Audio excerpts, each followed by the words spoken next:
Language is all around us, and good language skills are important for getting on in life.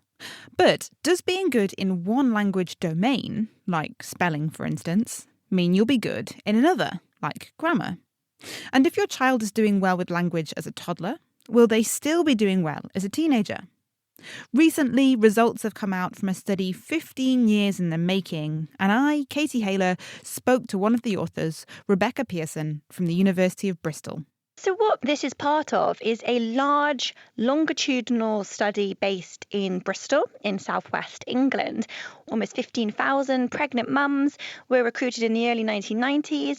Approximately every year, various assessments were made, and that's anywhere from asking the mum questions about their child as early as 6 months to some kind of sit-down assessments where they write down words or spell words and use these repeated measures to see what we can see about language over that period of time. What were the parameters that you were assessing? One simple aspect is just asking how many words they speak. What do they understand? As things develop, you can have more complicated structures, such as the use of grammar. But obviously, you have to be developmentally appropriate. So what we're interested in is the same concept, but how it develops over time. So you might say, for example, comprehension for a 15-year-old is some complicated, what does this Shakespeare text mean? As opposed to a 6-month-old, do they look around when you call their name? Fundamentally, it's listening and comprehension. But certain skills, such as spelling, obviously you're not going to assess that at a 6-month-old. But even despite that, when you look at the overall correlation between all of these skills across that length of time, you do see this common construct. Even though there's that changeability, and even though there's multiple domains, that's what we found here. So what do you mean by this common construct? You look at all of your individual scores, how much they share. So if you're good at one thing, how much you're good at another thing, how much those two things correlate. You can then utilize that shared variance, see how much that predicts things. So it's statistically, you're modeling what all of those different scores share. Or is it the case you could be really, really good at spelling and totally useless at comprehension?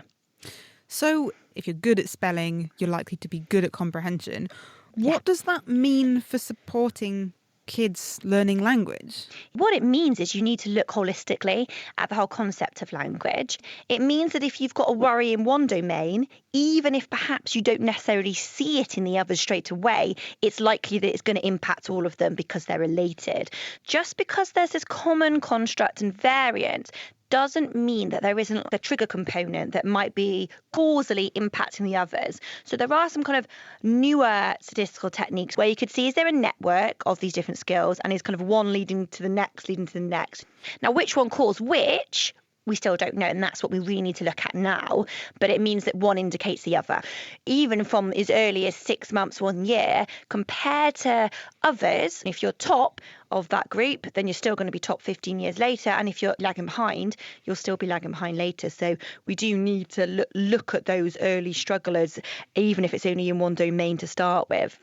So what would you say the take-home message is for people who are involved in children's language development? So the message is put some investment into supporting early language development. And if they are falling behind, this doesn't mean we can't help them. This is talking about predictive if there was no intervention. So think about it holistically. Find what they enjoy, because it does look like they're all interlinked, and ensure that all of the components are looked at.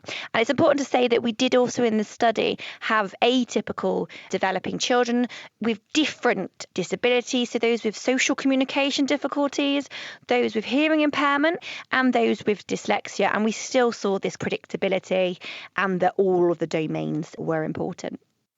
Rebecca Pearson from the University of Bristol there, and the study we're talking about has been published in the journal Science Advances.